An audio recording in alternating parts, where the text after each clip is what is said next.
football here in Baltimore and really, quite frankly, all over the American League as well as the National League in a couple of cities. It is not going well right now, but, you're always a few hours away from another start and maybe the awakening of the Oriole Bats. That is the question. Where have the fans gone was the question last week. Where have the Bats gone is the question this week. Luke Jones is here to try to, I don't want to say make heads or tails of this, man, but this has been a bad baseball team since the All-Star break, right? Like, this version of the Orioles we're seeing right now is the nightmarish 74-win version of them if it looked like this for a whole season. Well, I mean, they've been right around 500 or just a couple games below 500 since the All-Star break. And it really comes down to the offense being about a full run worse than it was per game in the first half. I mean, it's that simple. They've had some stretches here and there where they've swung the bats okay, but by and large, we just haven't seen near the same potent offensive attack as we saw over the first three and a half months of the season. And with that, puts more pressure on a starting rotation that has been better in the second half, but still not one of the best in the American League by any stretch of the imagination, not close to being that kind of quality. So you look specifically here over the last 10 games, they've scored fewer than 4 runs, 9 of those 10. They're fortunate to go 4-6 over their last 10. I mean, quite frankly, when you look at that. Yeah, they're not hitting the ball. They're not. And we've seen the approach really wane. I mean, this team was always going to be more and more dependent on hitting the home run. Everyone knew that going into the season. There's nothing wrong with that. But when you get to a certain breaking point where that's all you're doing, which is basically what we've seen in the second half of the season, that's where you really run into problems. So, I mean, it's, this team's been, we've talked about it. They've kind of been treading water, trying to keep their head above the water line, so to speak, since the second half started. And there have been times where it's felt like they've broken, kind of like where they were against Boston last week. They did a nice job recovering against the last place team in Arizona over the weekend to put themselves in this position, and then they go to Toronto. And this Tuesday night, nothing going against Aaron Sanchez, who has had a great year, but hadn't been all that great of late. You were hoping they'd be able to do a little bit more than what they were able to do on Tuesday. And Kevin Gausman wasn't good, but you only score 1 run. It's very, very difficult. I mean, you can't expect the Kevin Gausman that pitched at Fenway Park a couple weeks ago to show up every single time. And clearly he wasn't that guy. And the Orioles, Sanchez was good, but they expanded the zone quite a bit. And just a pretty disappointing effort, pretty disappointing showing to open up this series. I think Buck Showalter even said after the game, I was a little disappointed with their inability to stay engaged in that one, and I think that was code for maybe not necessarily knocking the effort, but just they look lethargic. They look like they're going to be on the golf course a week from today. I mean, one way or another, whether they get to Tuesday or not, we're going to find out. But I would just say this for all of it, right? And I guess over the course of the season, there were times we looked at the Orioles when they're winning 7 games in a row, and they're just slugging the ball. I mean, they've pitched when they've pitched well. They haven't really won. The second half of the year, they've pitched well, and it hasn't helped them because the bats weren't there. They didn't pitch well in the beginning of the season, but they were just hitting so well. And you felt like if they played the World Series in the end of June, you would have felt good about the Orioles. They don't, though. They play the World Series in October, so there's lots of reasons to feel really good about Boston right now. And certainly Toronto looks like a better team. And I'll just say this. If the Orioles are not alive on Tuesday and they're not playing baseball in Toronto, in Baltimore, Detroit, Houston, Seattle, whatever it is, and I know the numbers are getting shorter here with 5 days left pretty much for all these teams. If they don't get there, it's because they got their ass kicked by the Red Sox, and they got their ass kicked by Toronto in September. So there is no feeling sorry for yourself or anything. I mean, it was sitting there in front of you, and you lost the game. I mean, you lost the games. You lost the month that mattered, and they are clearly in that sort of free-fall state right now where they need to win 2 games here. They don't just need to win on Wednesday night. They need to win both of these games now because they lost the first one. And I'm with you. The mojo, the body language, the wants, it feels like they're going to be golfing next week. And that feels inconceivable when you consider the 100 days they spent in first place, right? Well, let's not bury them yet. They still have the wild card lead for the second spot. I'm not ready to bury them because they played poorly on Tuesday night, but it's clear these 2 games, and of course how they play in New York is of the utmost importance. That's the captain obvious statement. Well, New York cares enough that they're in fistfights with Toronto on Monday night, right? I mean, and that you talk about stupid stuff to do, the Blue Jays, right? I mean, depleting your franchise the week when they need you the most. Well, they got exactly what they deserve because they've been a team that's they've been in the middle of a lot of that with troublemakers, right? Teams. Yeah, troublemakers. Yeah, and look, I'm not saying specifically that they're always the ones at fault. But they're in the middle of this with just about, and we talked about this with Kansas City the last couple of years. I mean, when you're a team that constantly gets involved in that kind of stuff, you're going to end up having someone get hurt. And they had a couple guys get hurt. They lose one of their best bullpen pieces, and they lose their second baseman. Now, it didn't really hurt them that much on Tuesday night. But think about not just the rest of this series, but the postseason for them. So, I mean, that's something that's. How do you explain that? How do you go into the offseason and say, well, we had a chance to win the World Series, but I decided to be a man and a man's man, and and then you can't play. I mean, it's sort of like Buck and Chris Davis getting thrown out on Tuesday. Late in the game, that's not helping anybody. I mean, it's not a good look the last week of the season. I mean, go play the games, hit the baseball, Yeah, I hear you. To be totally honest, I thought Will Little had unless Davis used one of the unforgivable words walking away there, I thought that was a pretty quick trigger in that kind of a game. I had no issue with that strike 3 call. I thought the previous strike 3 call was way worse than that.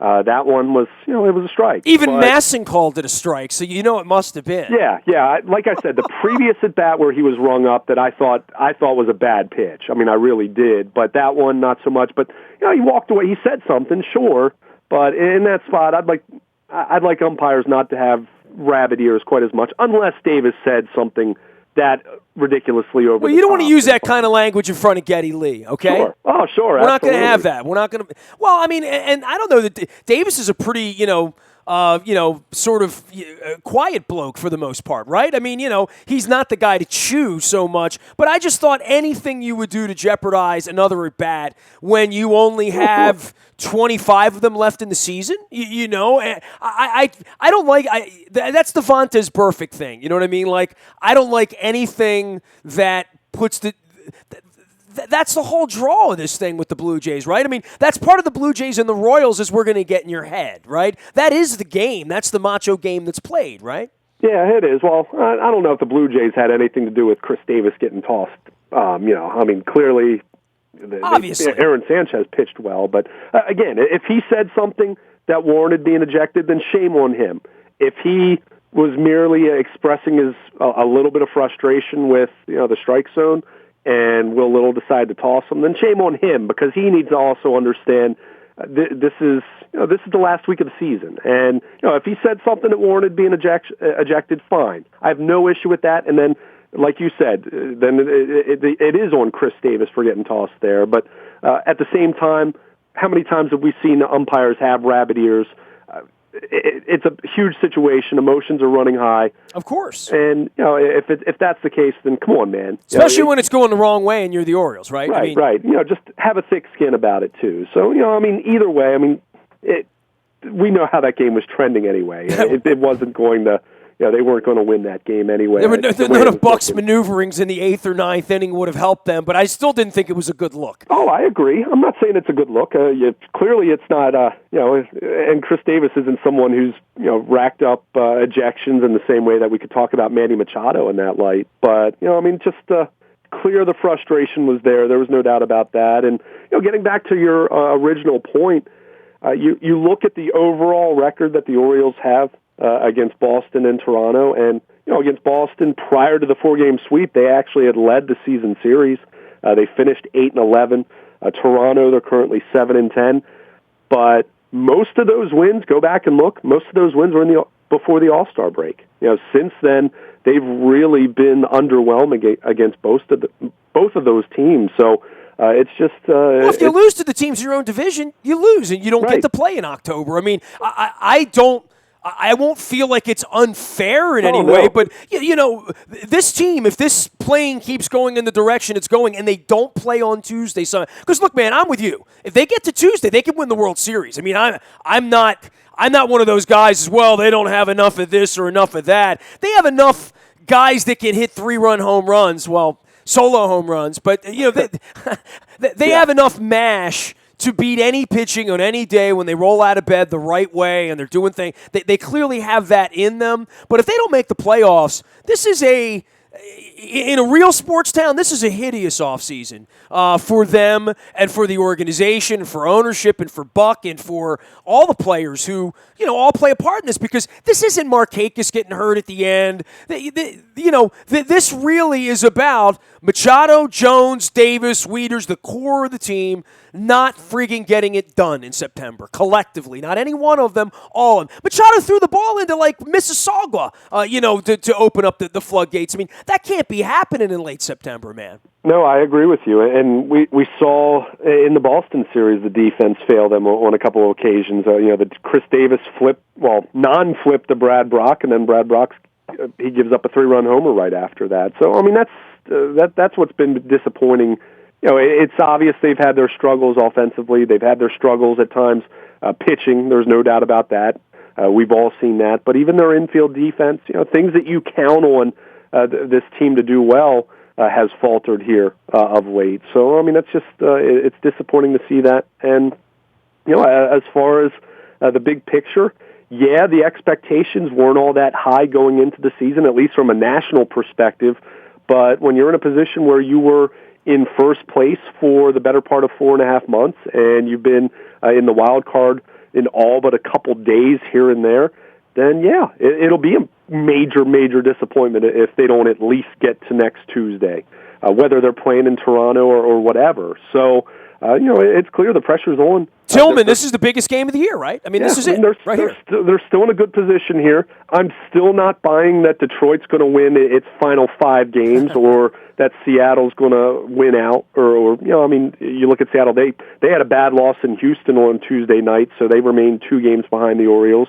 But, so it's still sitting right there, but you can't get swept. You can't go to New York and lose 2 out of 3 there. I mean, you can't have that kind of a stretch.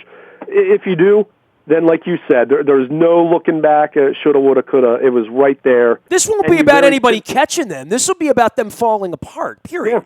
Yeah. Literally. Yeah, I think that's very fair. So, I mean, it's, again, we talked about this last week, 4 days in a row. You just kind of have to, you flush what happened on Tuesday, and you go out there and you try to put together better at-bats against Francisco Liriano, who is a lefty. We know the Orioles have had their issues against left-handed pitching, but certainly, you're not going out there and facing David Price on Wednesday night. So, it's definitely going to be a challenge to, kind of brush yourself off after an ugly loss Tuesday. But at the same time, they have Chris Tillman going, and this is something we haven't talked about yet, but they need the Chris Tillman before the shoulder issue creeped up. They need him to show up because the guy that we've seen since then, hasn't been all that good. So it's definitely some pressure on him and a lot of pressure on the Orioles to bounce back, because Tuesday night, again, you try to break down a game, there wasn't a whole lot to break down. They didn't hit. Kevin Gausman wasn't very good. And as you mentioned, the defense let them down where things kind of got out of hand there in, relatively speaking. It was still only a 4-run game, but I got out of hand in the 5th inning because of some shoddy defense. Well, you talk about Tillman. He had that big effort in Detroit a couple weeks ago against Verlander, and, that would be the kind of thing you need. And, Toronto looks kind of chippy at the plate, right? I mean, they got into their brawl, and they've injured some players, and they've got 40,000 people, and Geddy Lee's there, and, they're playing for their lives as well. That lineup is formidable, and that lineup is dangerous in the middle, and, it's a one-mistake sort of thing, much like the Orioles, but the Orioles haven't felt like they've made anyone pay lately. They haven't felt like they've had a big inning in a long time. No, there's no doubt about that. And of all the names in that lineup, though, Ezekiel Carrera of all people. Right. Of course. Hurts them, which just kind of it kind of expressed how things went for the Orioles on Tuesday night. But you give up the big home run to Donaldson in the first inning. I mean, Kevin Gausman got back into that count 2-2 and then throws a fastball right down the middle. I mean, you just can't have that. And he expressed that after the game. Just wasn't good enough. This start wasn't nearly as bad as the start he had there in late July, which was the worst start of his season. But he wasn't good enough. And then on top of that, you don't swing the bat. So this is a team much like the Red Sox, even though this offense pales in comparison to what the Red Sox have done in 2016. You got to score some runs. You know that your offense can't go in planning to only put a couple runs across the board and expect to win. It's just putting too much pressure on your pitcher to do that. You want your pitching to be better. Don't get me wrong, but you score one run, well, unless your pitcher is perfect, you're not going to win.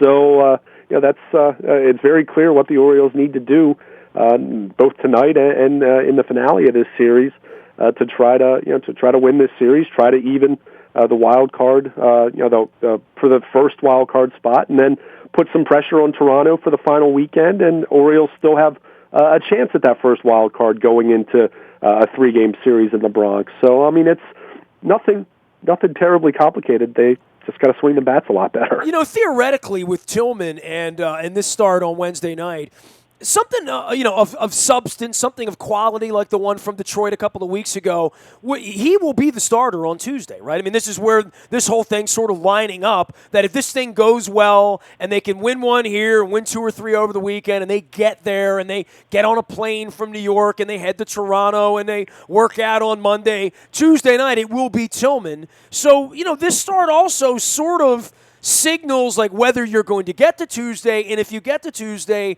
that you're getting a better version of Chris Tillman. Look, the goal is not to get to Tuesday. The goal is to win the World Series, sure, right? I mean, and if you're going to do that, we need the better Tillman, and we need the better Bundy, and we need the better Gallardo, we need the better Jimenez. You need the better version of all of these guys. This is sort of last go round, right? Gausman's going to pitch again on Sunday from, all things lined up. He could be the difference maker if it's a one game, one way or the other on Sunday. He will pitch that game. Tillman's going to pitch on Tuesday. Yeah, I mean, you would think so. I mean, Gausman going up against the Yankees, who are so left-handed heavy, so that makes sense. And, I mean, with Chris Tillman, I don't know if it's so much a concern about his health, the health of his shoulder at this point, but his mechanics have been so out of whack. And how much of that is driven by the time off, how much of that is driven by perhaps there still being some discomfort there that he's trying to pitch through. I mean, he's insisted that his shoulder has felt fine, but that doesn't mean his shoulder is as strong as it needs to be. Even if you're not feeling any pain, is he the same guy there? Is he having to compensate from a mechanical standpoint? And, I know his last couple starts, certainly his last start against Boston, he talked about that.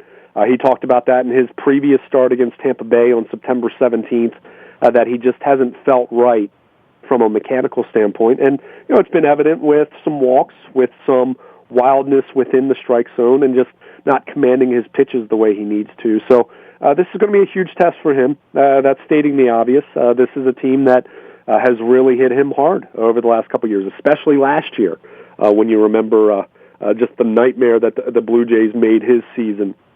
But it's clear that you just said it. I mean, if they're going to get to Tuesday, if they're going to win next Tuesday and make any noise in the postseason whatsoever, it's going to be because these guys get straightened out. It's going to be because, one, they start hitting the ball, and two, Chris Tillman looks more like the guy he was before the shoulder issue. Kevin Gausman puts the last 2 starts behind him and gets back to where he was the previous 6 weeks or so, where he was pitching like a legitimate number one. It's because Ubaldo Jimenez continues to pitch the way he's pitched over the last month or so, where he's looked like, not an ace, but certainly a guy that fits into the middle of a rotation. They need those guys to continue to do that. If they can, and they are able to get to Tuesday, then we'll see how it all plays out. But you got to get there first, and Gausman not good enough Tuesday night. We'll see if Tillman is good enough in the second one. Orioles need a good start. There's no doubt about that. But I'll continue to come back to it. This team was constructed to score runs, and they haven't really done that. And it's no surprise that they're hovering a game or two below 500 in the entire second half for that reason. He is Baltimore Luke on Twitter, as well as Luke at WNST.net. Together, we're going to be out on WNST social media all evening on Wednesday, monitoring all things Chris Tillman and the Toronto Blue Jays and Liriano and Bats and the disappearance and I've cleared my schedule. I mean, I'm ready to go to Toronto on Tuesday. I'm ready to go to Boston or Dallas or even Cleveland, whatever it takes next week to get the job done. And, of course, we're monitoring all things Ravens as well. Luke and I will be on the practice fields in Owings Mills all day, tweeting, opining on the undefeated 3-0 Baltimore Ravens. Pretty good sports week around here. And I met Springsteen on Tuesday. So, Springsteen in the morning, Geddy Lee all night, and watching playoff caliber baseball, even if it's not going well, at least in the early going. Pretty good week here in Baltimore sports, the end of September of 2016. You can find me out in the Bahia Toyota Audio Vault 24 hours a day from anywhere in the world on your mobile device by downloading the TuneIn Radio app. We come in crystal clear.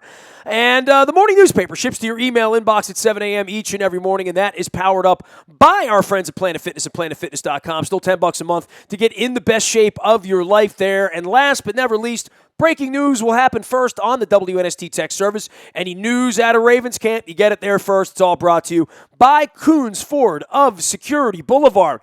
Capitals are playing hockey. Wizards are going to camp. The Terps are 3-0 and playing against Purdue at home this week. 3:30 down at Bird Stadium. And a lot of things happening around here, including the Redskins not winning games, which is good too. So I'll take all that in-house. Steelers lost. Bengals are 1-2. They're playing on Thursday night. It's a good week here. I'm Nestor. This is WNST.net, AM 1570, and WNST Taos in Baltimore, and we never stop talking Baltimore sports.